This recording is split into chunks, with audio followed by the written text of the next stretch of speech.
آپ جس مسئلے پر بحث فرما رہے ہیں، جس کے بارے میں آپ دعویٰ کر چکے ہیں کہ فقہ میں یہ مسئلہ اس لیے ہے کیونکہ قرآن و حدیث میں ایسے ہے، آپ جس مسئلے پر بحث فرما رہے ہیں، جس کے بارے میں آپ دعویٰ کر چکے ہیں کہ فقہ میں یہ مسئلہ اس لیے ہے کیونکہ قرآن و حدیث میں ایسے ہے، جناب اپنا پکا وعدہ پورا کیجئے، قرآن حکیم کی وہ آیت پیش کیجئے۔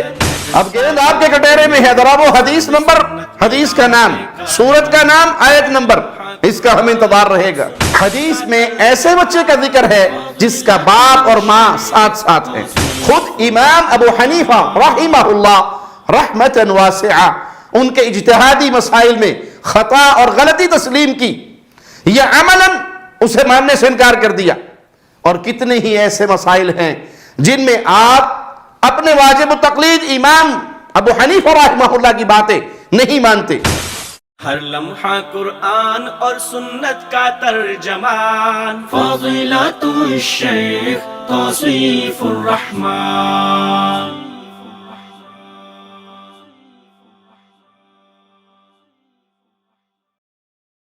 السلام علیکم ورحمۃ اللہ وبرکاتہ۔ ان الحمد للہ نحمده ونستعینه ونستغفره ونعوذ باللہ من شرور انفسنا ومن سیئات اعمالنا، من يهده اللہ فلا مضل له ومن يضلل فلا هادی له، اشہد ان لا الہ الا اللہ وحدہ لا شریک له واشہد ان محمدا عبدہ ورسولہ، اما بعد۔ مفتی طارق مسعود صاحب نے بہشتی زیور میں لکھے ہوئے ایک مسئلے کا دفاع کرنے کی کوشش کی۔ کچھ ساتھیوں کے اصرار پر اللہ کی رحمت سے ہم نے اس کا جواب دیا۔ وہ جواب ہمارے پیج پر، ہمارے چینل پر موجود ہے، آپ اس کو اچھی طرح دیکھ لیجئے۔ اس میں کسی قسم کی کوئی فتویٰ بازی یا کسی کو ہم نے گمراہ قرار نہیں دیا، لیکن بڑے دکھ کے ساتھ کہنا پڑتا ہے کہ مفتی صاحب جو اپنے آپ کو بڑا معتدل بنا کر پیش کرتے ہیں، وہ یہاں پر بھی اخلاقیات کا پاس رکھتے ہوئے اور علمی سنجیدہ گفتگو کرنے کی بجائے ایک الگ اسٹائل میں نظر آئے، باوجود یہ کہ انہیں اپنی اسٹائل میں کچھ کمی نظر آئی، کیونکہ وہ خود ہی کہتے ہیں، ذرا سن لیجئے۔ میرا اسٹائل تھوڑا سا بکری ہو گیا، کیونکہ توصیف الرحمان صاحب جب علمی اختلاف کرتے ہیں نا تو علمی اسٹائل میں نہیں کرتے، اور ایسے پیش کرتے ہیں کہ دین انہوں نے سمجھا ہے، باقی تو کسی کو پتہ ہی نہیں دین کا ہے کیا، قرآن و حدیث یہ جانتے ہیں، ہم تو گھاس کھاتے رہے 8-10 سال مدرسوں میں۔ حالانکہ میں نے ایسا کچھ نہیں کہا تھا، پھر بھی اگر مفتی طارق مسعود صاحب ایسا سمجھتے ہیں تو ان پر لازم تھا کہ وہ وکری سٹائل کی بجائے علمی انداز سے گفتگو فرماتے، دلائل پیش کرتے کہ دیکھیں جی یہ انداز ہوتا ہے کسی سے علمی اختلاف کا، اور اس انداز سے گفتگو کی جاتی ہے۔ ہمارے انداز پر بے وجہ اعتراض کرنے کی بجائے خود اپنے انداز پر غور فرمائیں، کیونکہ اسی انداز اور وکری سٹائل پر آپ پہلے بھی معذرت کر چکے ہیں، جب آپ نے کہا تھا مولانا توصیف الرحمان کے بارے میں میرا ایک کلپ وائرل ہوا ہے۔ اچھا، وہ توصیف الرحمان صاحب کے بارے میں میرا ایک کلپ وائرل ہوا ہے، یہ وضاحتی بیان بھی میں کر دیتا ہوں۔ تو میں نے مولانا توصیف الرحمان صاحب کے بارے میں یہ کہہ دیا تھا کہ وہ چیختے بہت ہیں اور بالکل گدھے جیسی آواز، اس طرح کا میں نے کچھ، وہ کلپ میں نے بہت جگہوں سے ہٹایا، کیونکہ مجھے خود لگا کہ یار یہ میں بھی توہین کر رہا ہوں۔ ہم تو خیر ادنا درجے کے طالب علم ہیں۔ طارق مسعود صاحب نے محدث العصر فضیلت الشیخ زبیر علی زئی رحمہ اللہ رحمتاً واسعہ، ان کے خلاف بھی خوب دل کھول کر زبان درازی فرمائی، اور ان پر بلا دلیل و برہان خیانت تک کی تہمتیں لگائی۔ وہ بعد میں طارق مسعود صاحب نے یہ ظاہر فرمایا کہ وہ اس پہ شرمندہ ہیں اور رجوع کا کلپ ریکارڈ کروایا، لیکن وہ بھی عذر گناہ بدتر از گناہ کے مصداق تھا۔ اس میں پھر یہ الزام لگا دیا کہ شیخ زبیر علی زئی رحمہ اللہ نے امام محمد بن حسن الشیبانی رحمہ اللہ کے بارے میں یہ لکھا ہے کہ وہ بنو شیبان کا لونڈا تھا۔ اس قدر بدتمیزی والے لہجے سے اس نے اپنی کتابوں میں نام لکھا ہے. امام محمد ابن حسن کو کے بارے میں لکھا ہے بنو شیبان کا لونڈا تھا. الحمدللہ اس کے جواب میں ہمارے دینی بھائی، ہمارے دوست فضیلت الشیخ صدیق رضا حفظہ اللہ نے بڑی سنجیدگی سے طارق مسعود صاحب کو جواب دیا کہ مفتی صاحب حوالہ تو دے کہ شیخ زبیر رحمہ اللہ نے کس کتاب میں یہ لکھا ہے. مفتی طارق مسعود صاحب نے ابھی تک اس کا جواب نہیں دیا. اسی طرح اور بھی کئی علماء پر تنقید کرتے رہتے ہیں، علماء اہل حدیث پر، اور انہیں فرقہ پرست اور تعصب کا الزام ان پہ لگاتے رہتے ہیں. اپنے اس جوابی کلپ میں بھی مفتی طارق مسعود صاحب نے طنز کے جو نشتر چلائے ہیں، ہم ان سے بے خبر نہیں، یا ایسے نہیں کہ ہمیں اس طنز کا کوئی احساس نہیں ہوا، لیکن ہم اللہ کی رضا کے لیے ان باتوں کو نظر انداز کرتے ہیں. ہمارا وہ کلپ جو 14 منٹ کا تھا، مفتی صاحب نے اس کا جواب دیتے ہوئے 35 منٹ کا کلپ ریکارڈ کروایا، لیکن وہ سارے کا سارا اصل موضوع پہ نہیں، بلکہ ان کے عمومی مزاج کے مطابق خلط مبحث کا شاہکار ہے. اور اس میں موضوع سے ہٹ کر بھی باتیں ہیں، جیسے ان کی بکری کے وہ 3 بچوں والا قصہ. اس مسئلے کو سمجھنے کے لیے سب سے پہلے یہ جان لیں کہ اصل بات کیا ہے. تو یہ آپ مفتی طارق مسعود صاحب کی زبان سے ہی سن لیجئے. بھائی بیوی 20 سال سے وہاں ہے، یہ رخصتی ہوئی نہیں. شوہر امریکہ میں، بیوی کہاں ہے؟ پاکستان میں. 1 سال بعد بچہ پیدا ہو گیا. یہ ہے اصل بات کہ رخصتی ہوئی نہیں. بقول مفتی صاحب کے اگر ہوئی بھی تو شوہر اور بیوی سالوں سے ایک دوسرے سے دور ہیں، الگ الگ ملکوں میں رہ رہے ہیں. ایک پاکستان میں ہے، دوسرا امریکہ میں ہے، اور ادھر بچہ پیدا ہو گیا، وہ بچہ حلالی ہے. اب مفتی صاحب کے بقول یہ مسئلہ قرآن و حدیث سے ثابت ہے. آئیے سنیے ان کا کلپ. شوہر انکار کرے گا، قرآن حدیث سے یہ پتہ چلتا ہے. ہاں اگر قرآن حدیث کے علاوہ کسی اور کو اپنا باپ بنایا ہوا ہے تو پھر ایک الگ بات ہے. شوہر انکار کرے گا، قرآن و حدیث سے یہ پتہ چلتا ہے کہ ہاں اگر قرآن و حدیث کے علاوہ کسی اور کو اپنا باپ بنایا ہوا ہے تو یہ الگ بات ہے. آپ نے مفتی صاحب کے علمی انداز کو دیکھ لیا. ہم ان کے اس علمی انداز کو ایک طرف رکھتے ہوئے انہی کی زبانی ان کا دعویٰ دوسرے الفاظ میں آپ کو سناتے ہیں، ذرا سن لیجئے. اور فقہ حنفی میں اور فقہ حنبلی میں اسی لیے ہے یہ مسئلہ اسی طرح لکھا ہے کیونکہ قرآن حدیث میں ایسا ہے. لیجئے، یہ ہے مفتی صاحب کا دعویٰ جو ان کی اپنی زبانی آپ سماعت فرما چکے ہیں.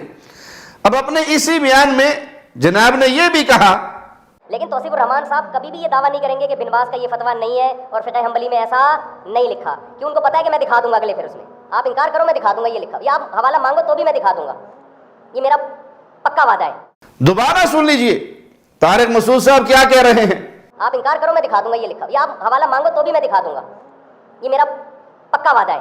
لیجئے مولانا طارق مسعود صاحب، ہم آپ سے قرآن اور حدیث کا حوالہ مانگ رہے ہیں. آپ جس مسئلے پر بحث فرما رہے ہیں، جس کے بارے میں آپ دعویٰ کر چکے ہیں کہ فقہ میں یہ مسئلہ اس لیے ہے کیونکہ قرآن و حدیث میں ایسے ہے، جناب اپنا پکا وعدہ پورا کیجئے. قرآن حکیم کی وہ آیت پیش کیجئے یا رسول اللہ صلی اللہ علیہ وسلم کی وہ حدیث پیش کیجئے جس میں یہ لکھا ہو کہ میاں پردیس میں ہے، برس ہاں برس گزر گئے، گھر نہیں آیا، اور گھر اس کی بیوی بچہ جن چکی ہے، تو یہ بچہ حلالی ہے. اب ہم بھی دیکھتے ہیں کہ حوالہ دکھانے کا پکا وعدہ کرنے والے مفتی صاحب اپنے اصل دعوے کی دلیل کب دکھاتے ہیں. آیت نمبر بتا دیجئے، سورت کا نام بتا دیجئے، یا حدیث کا اسکین پیش کر دیجئے، حدیث کا نمبر اور کتاب کا نام بتا دیجئے. ہمیں انتظار رہے گا مفتی طارق مسعود صاحب اپنا یہ وعدہ ہماری زندگی میں پورا کرتے ہیں یا ہمارے مرنے کے بعد بھی اس وعدے کو پورا نہیں کر سکتے.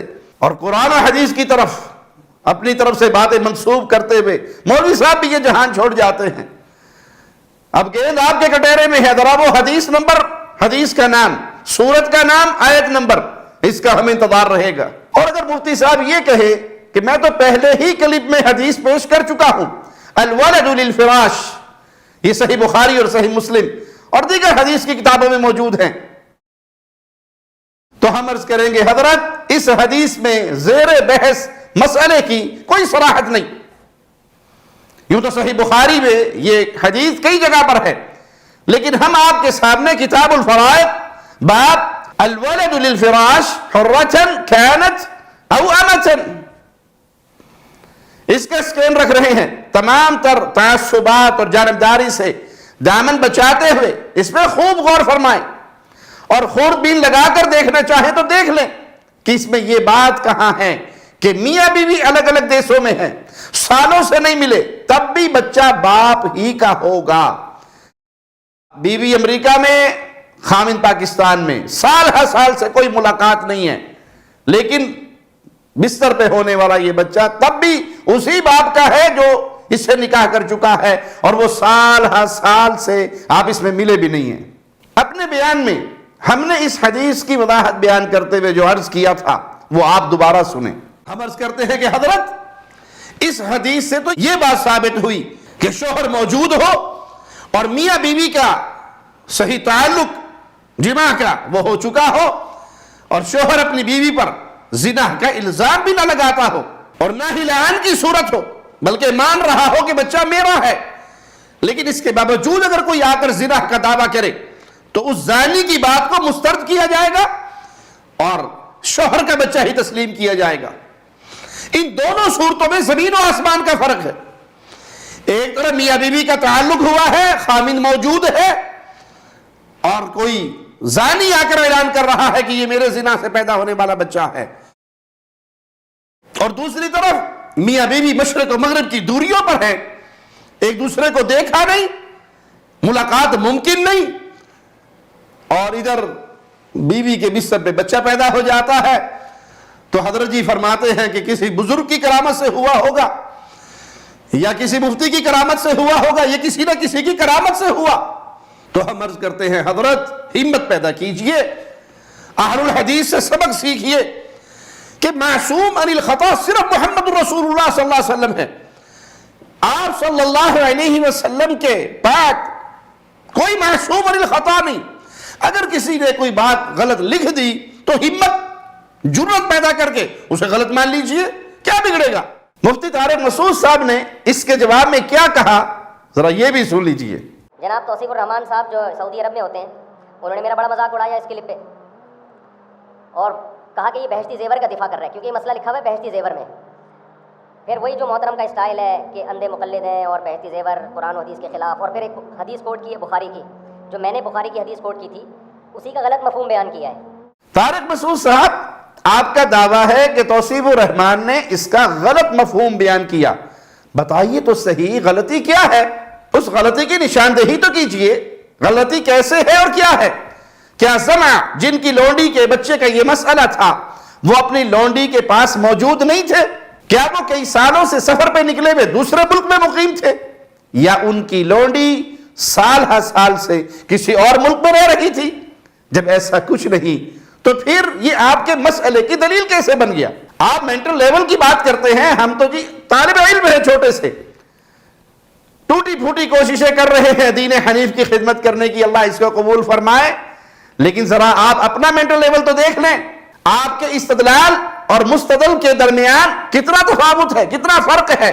حدیث میں ایسے بچے کا ذکر ہے جس کا باپ اور ماں ساتھ ساتھ ہیں، ایک ہی جگہ ہیں، اور آپ ایک ایسے بچے کا مسئلہ ثابت کرنا چاہ رہے ہیں جو بقول آپ کے دور دراز مسافت میں ہے، ایک پاکستان میں، دوسرا امریکہ میں۔ لہذا میں پھر عرض کروں گا کہ اپنا پکا وعدہ پورا کیجئے، اور جو بات آپ نے قرآن و حدیث کی طرح منسوب کی وہی بات قرآن و حدیث سے دکھائیے۔ یاد رکھیے، صرف اپنے بزرگوں کا مسئلہ صحیح ثابت کرنے کے لیے جانتے بوجھتے قرآن پاک کی آیت اگر غلط موقع محل پر فٹ کر دی جائے تو یہ تحریف مانوی کا گناہ تو آپ کے کندھوں پہ رہے گا، اللہ اپنی پناہ میں رکھے۔ اپنے اس کلپ میں مفتی صاحب نے بارہا الولد للفراش صحیح بخاری کے حوالے سے حدیث کا یہی ایک جملہ بار بار دہرایا، لیکن ایک بار بھی نہیں بتایا کہ اس جملے کے پیچھے واقعہ کیا ہے، اس کا سیاق و سباق کیا ہے۔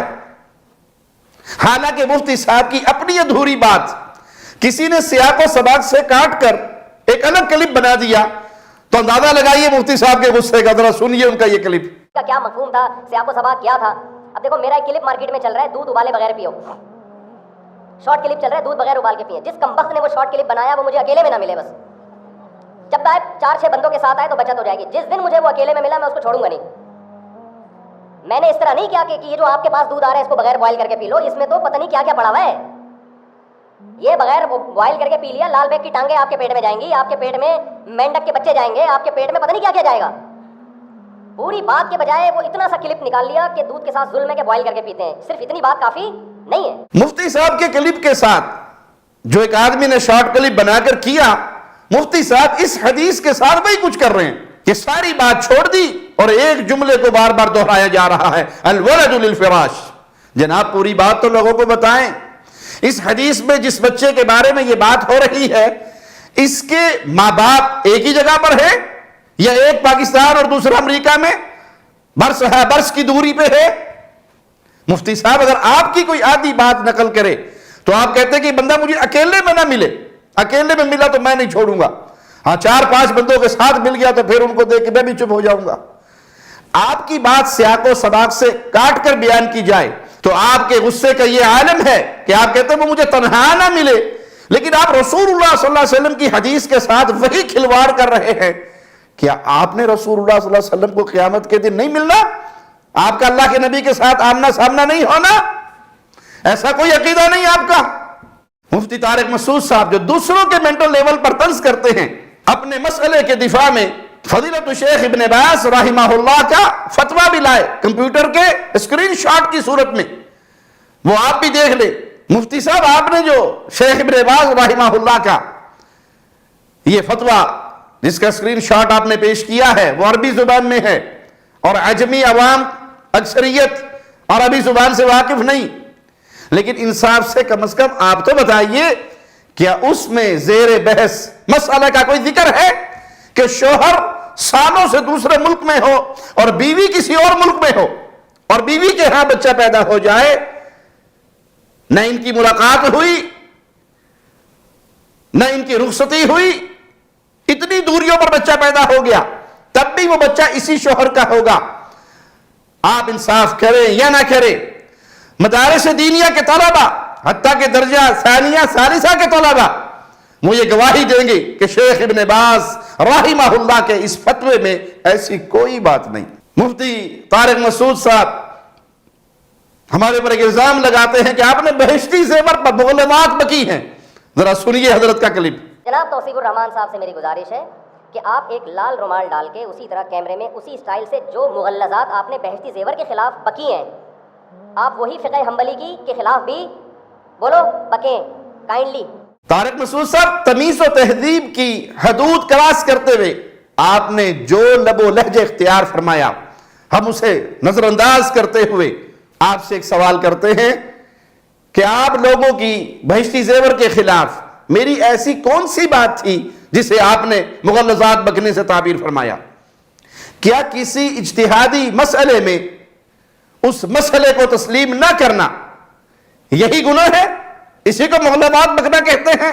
اگر ہے تو کائنڈلی اطلاع دیجئے گا، ہم آپ کو اور آپ ہی کے اکابر علماء کی کتابوں سے مکمل حوالہ جات کے ساتھ بتائیں گے کہ کہاں کہاں آپ کے اکابر علماء نے خود امام ابو حنیفہ رحمہ اللہ رحمتاً واسعہ ان کے اجتہادی مسائل میں خطا اور غلطی تسلیم کی یا عملاً اسے ماننے سے انکار کر دیا.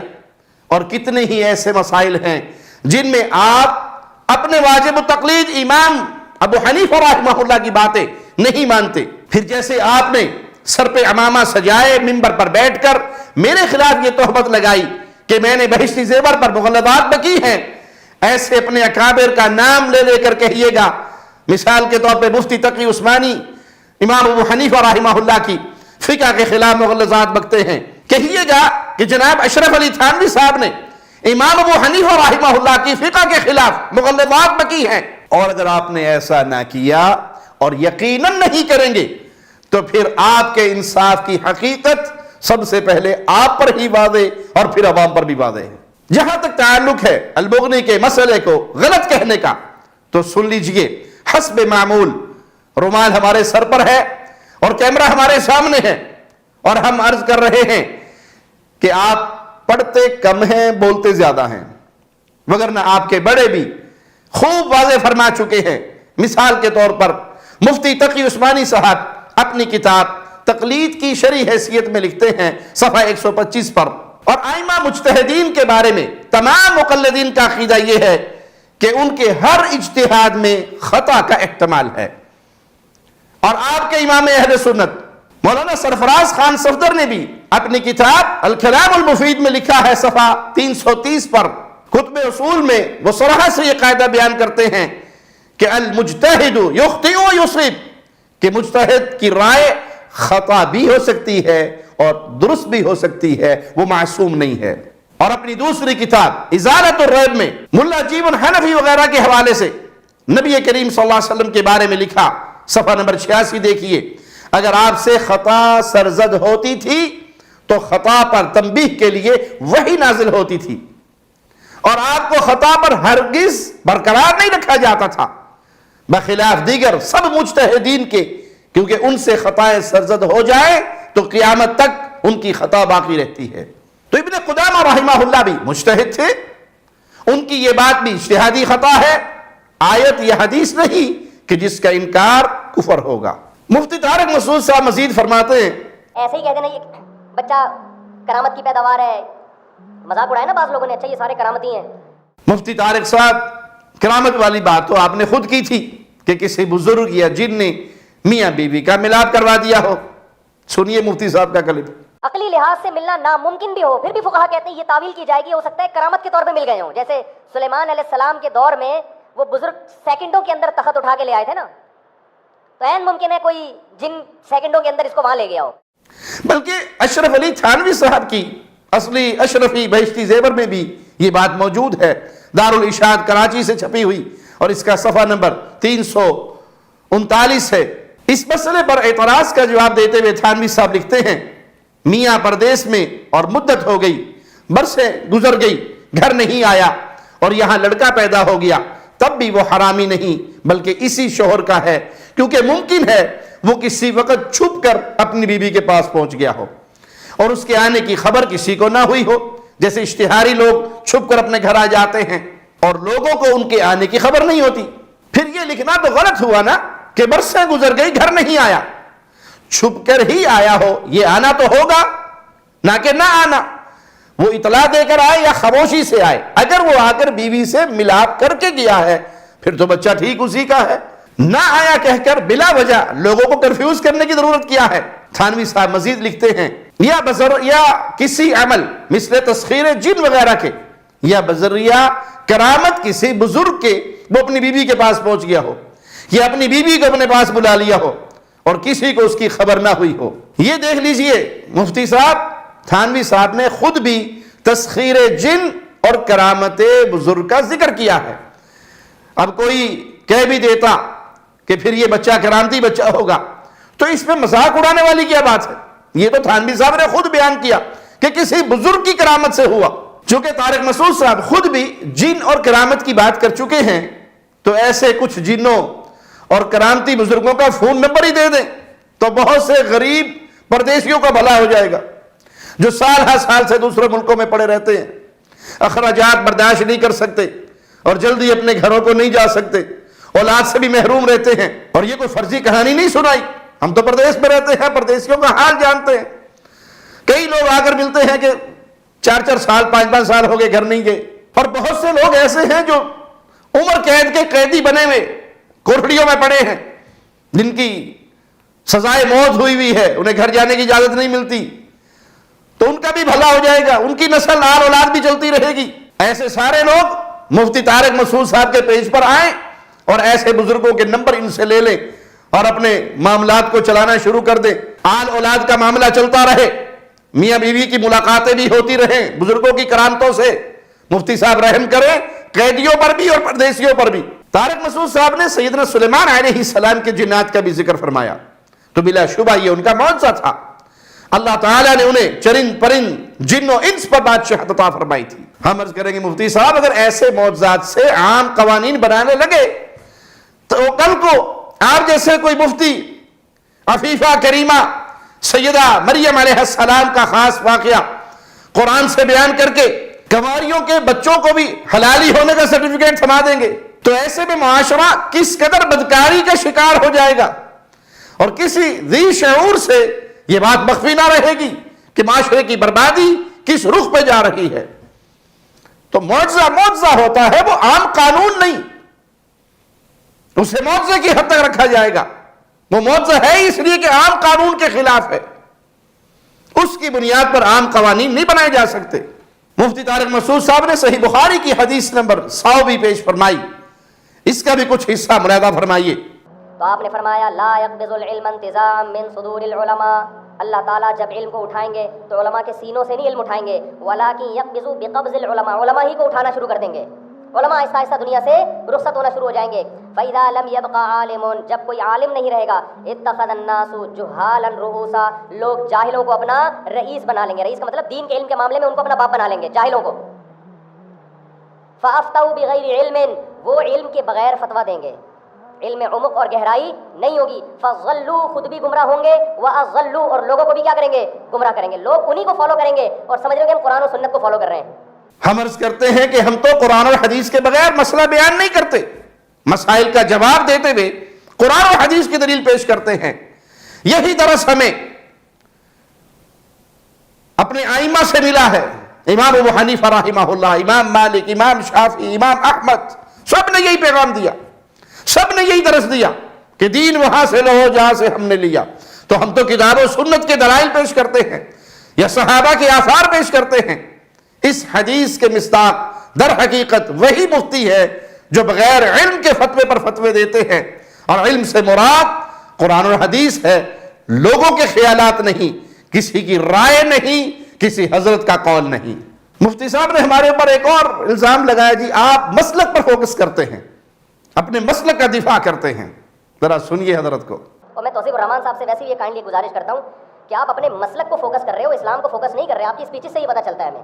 اس کے جواب میں عرض ہے کہ مخالف کے الزامات اگر حقیقت پر مبنی ہوتے ہیں تو بریلویہ کے امام احمد رضا خان نے اکابر علماء دیوبند کے بارے میں جو کچھ لکھا، مفتی طارق مسعود صاحب اور ان کے سارے فالوورز ان الزامات کو بھی حقیقت تسلیم کر لیں؟ اگر نہیں کرتے، کیونکہ مخالف تو الزام لگاتے ہی ہیں، بس یہی حقیقت ہے آپ کے ان الزامات کی جو آپ نے ہمارے اوپر لگائے۔ اور اگر آپ یہ الزامات لگانے میں حق بجانب ہیں تو پھر ثبوت پیش فرما دیں کہ کس جگہ اسلام کو چھوڑ کر توصیف الرحمان نے مسلک کو فوقیت دی۔ یاد رہے کہ اسلام قرآن اور حدیث کا نام ہے، کسی کی رائے اور کسی کے خیالات کا نام نہیں۔ اللہ کی قسم اگر آپ یہ ثابت کر دیں کہ دیکھو قرآن یہ کہتا ہے اور توصیف الرحمان اس کے برعکس یہ کہتا ہے، حدیث یہ کہتی ہے اور توصیف الرحمان اس کے برعکس یہ کہتا ہے، تو میں اللہ کا فقیر بندہ، گناہگار بندہ آپ کا شکریہ بھی ادا کروں گا اور اپنی بات سے اعلانیہ توبہ بھی کروں گا۔ یہی لال رومال لگا کر کیمرے کے سامنے آ کر اپنا کلپ ریکارڈ کرواؤں گا، سوشل میڈیا پہ نشر بھی کروں گا۔ اور اگر آپ ایسا نہیں کر سکے تو کیا آپ کا اخلاقی فریضہ اور دینی ذمہ داری نہیں ایک مسلم پر اتنی بڑی تہمت لگا کر اس سے معافی بھی نہ مانگیں؟ مفتی صاحب ایک سوال کیا ہے ہم نے، آپ لوگوں کے سوالوں کا جواب دیتے ہو تو توصیف الرحمان کے سوال کا بھی جواب دے دو۔ اللہ کی رحمت سے ہم کتاب و سنت کے دلائل پیش کرتے ہیں، اور اس کے خلاف کسی کی بات آ جائے، بھلے وہ کوئی ہمارا اپنا ہو یا پرایا ہو، ہم اس کو غلط کہتے ہیں۔ یہ چیزیں آپ کو نظر نہیں آئیں گی، اور نہ ہی آپ کی آنکھوں پر پڑا ہوا تعصب کا پردہ ان چیزوں کو دیکھنے دے گا۔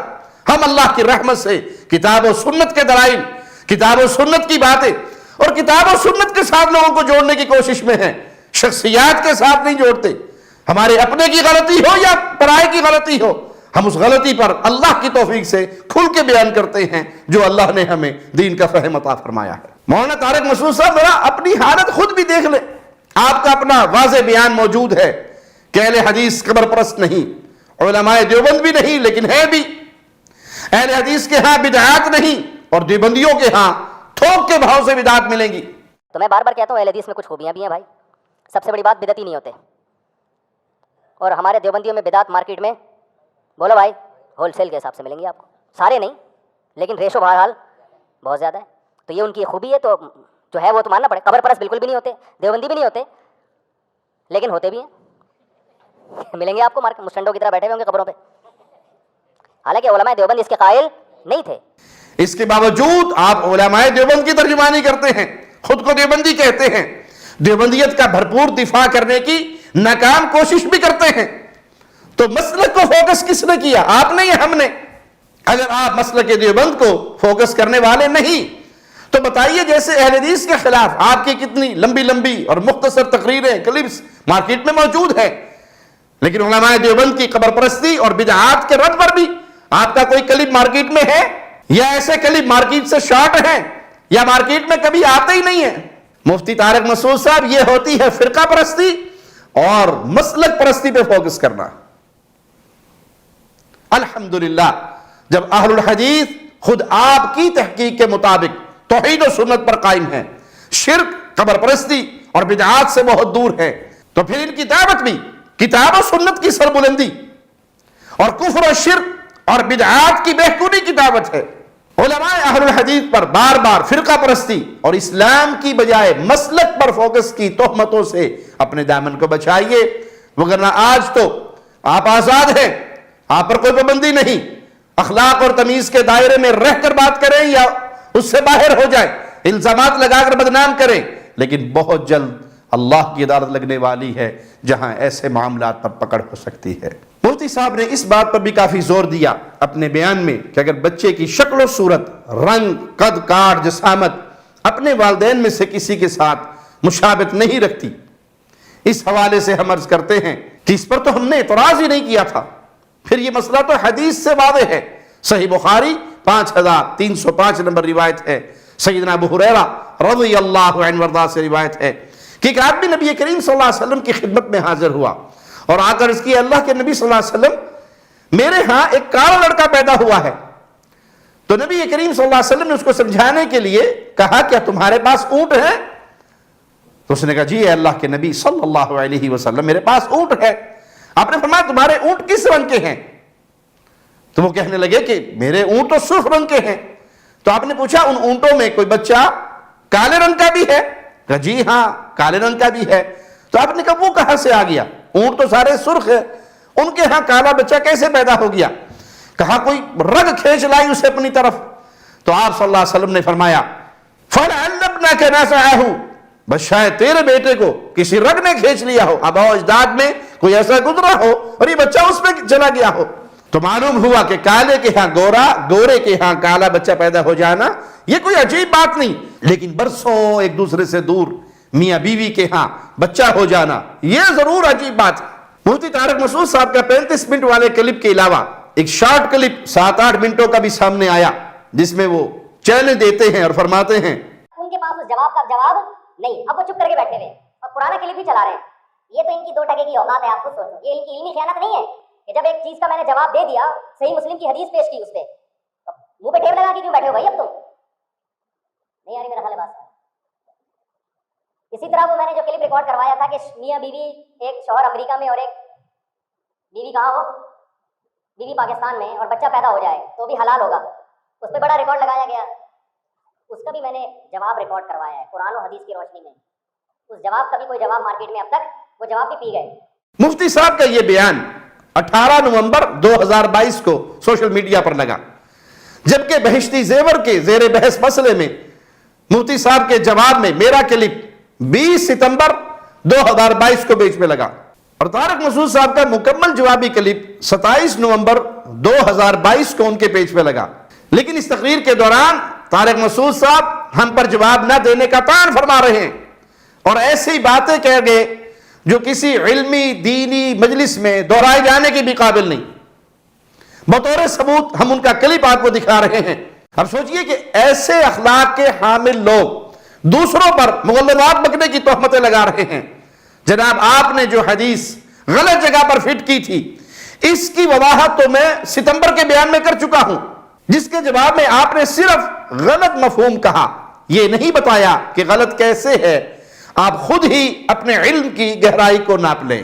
باقی اگر آپ یہ خواہش رکھتے ہیں کہ ہم آپ کا پورا بیان اپنے پیج پہ چلائیں تو پہل آپ کیجئے، ہمارا جواب اپنے پیج پر مکمل چلا دیں، ہم آپ کا جواب مکمل چلا دیں گے۔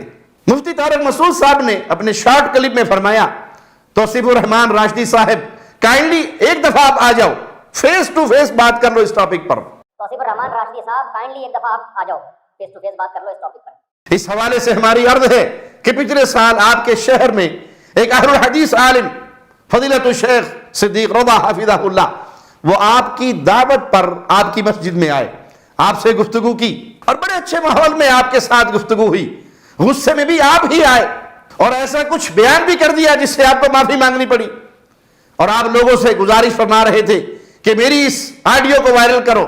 اس میں بھی آپ نے جس اخلاق کا مظاہرہ فرمایا وہ دین کے کسی طالب علم کو زیب نہیں دیتا، چاہے جائے کہ ایک جامع کے استاد اور نمائندہ اور مفتی صاحب یہ انداز اپنائیں۔ پھر آپ نے اپنے آڈیو بیان میں پیشگوئی فرماتے ہوئے شیخ صدیق رضا کے بارے میں یہ کہہ دیا کہ اب میں جو اسے بلاؤں گا تو یہ نہیں آئے گا۔ تب آپ کے جواب میں ہمارے شیخ نے ویڈیو بیان چلایا کہ آپ دعوت دیں، میں دوبارہ آپ کی خدمت میں آ جاؤں گا، تو آپ نے خاموشی اختیار کر لی، اور اگر آپ سے تھوڑی دیر کے لیے آپ کا سٹائل ادھار مانگ کر کہوں تو منہ پر ٹیپ لگا کر بیٹھ گئے، لیکن ظاہر ہے یہ انداز آپ ہی کو مبارک ہو۔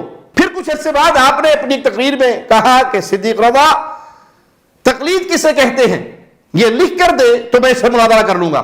آج حافظ صدیق رضا لکھ کے دے دے کہ میری نظر میں تقلید اسے کہتے ہیں، میں اس سے مناظرے کے لیے بولو تیار ہوں، اور اگر وہ لکھ کے نہیں دے گا اس کا مطلب مناظرے سے وہ بھاگ رہا ہے، میں نہیں بھاگ رہا۔ اب مفتی صاحب کا یہ مطالبہ ہے کہ جی آپ تقلید کی تعریف لکھ کر دیں، تو جہاں تک مفتی صاحب کا یہ مطالبہ ہے کہ لکھ کر دے دیں تو میں گفتگو کے لیے تیار ہوں، تو میں مفتی صاحب سے عرض کروں گا کہ مفتی صاحب میں تو آپ کو پہلے ہی 1 سال پہلے ہی بتا چکا ہوں کہ تقلید کی تعریف کیا ہے، لیکن پھر بھی اگر آپ لکھنے پر اصرار کرتے ہیں تو چلیے میں آپ کو لکھا ہوا بھی دکھا دیتا ہوں، پھر میں دیکھتا ہوں کہ آپ بات کرنے کے لیے واقعی تیار ہیں یا ویسے آپ نے یہ بات ارشاد فرما دی۔ کم از کم میرے لکھنے کا مقصد یہ ہے کہ مجھ پہ کوئی بلیم نہ کرے کہ میں بات نہیں کرنا چاہ رہا یا میں مزید بات نہیں کرنا چاہ رہا، چونکہ ہم ضدی ہیں نہ ہڑ درم، دین کے طالب علم ہیں۔ اگر کوئی ہمیں دین سمجھائے دلائل کے ساتھ اور وہ بات دین کی ہو اسے تسلیم نہ کرے، ایسا ہو نہیں سکتا۔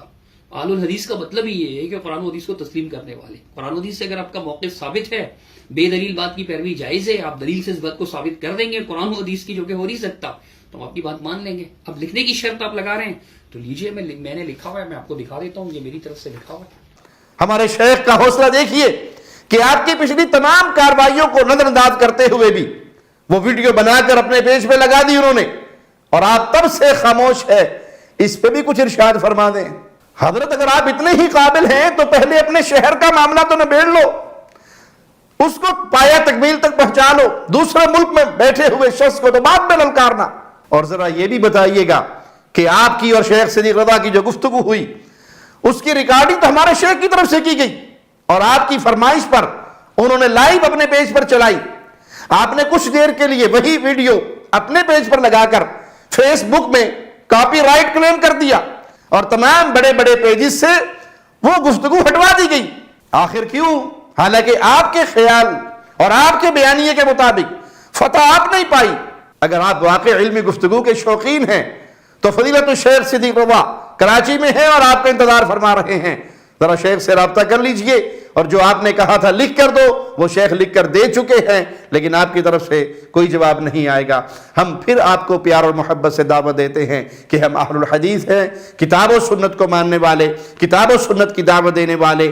غلطی ہمارے کسی بزرگ کی ہو یا آپ کے کسی بزرگ کی ہو، اگر کوئی بات کتاب و سنت کے خلاف ہے تو اس کی اس غلطی کا رد کرنا یہ کوئی عیب والی بات نہیں ہے، بلکہ یہ تو حق کو بیان کرنا ہے۔ اللہ ہمیں حق بیان کرنے کی توفیق عطا فرمائے، زندہ رکھے تو اسلام پر رکھے، موت دے اس حال میں کہ ہم اسلام کا دفاع کرنے والے، اسلام پہ عمل کرنے والے، پیغام اسلام کو دنیا میں پھیلانے والے ہوں، اللہ کی توحید کو پھیلانے والے، رسول اللہ صلی اللہ علیہ وسلم کی ختم نبوت کو پھیلانے والے، نبی کریم صلی اللہ علیہ وسلم کی صحابہ کی عظمت کے جھنڈے لہرانے والے، پیارے نبی صلی اللہ علیہ وسلم کے اہل بیت کی عظمت کے جھنڈے لہرانے والے، سلف صالحین کے منہج پہ چلتے ہوئے کتاب و سنت کی پیار و محبت سے دعوت دینے والے۔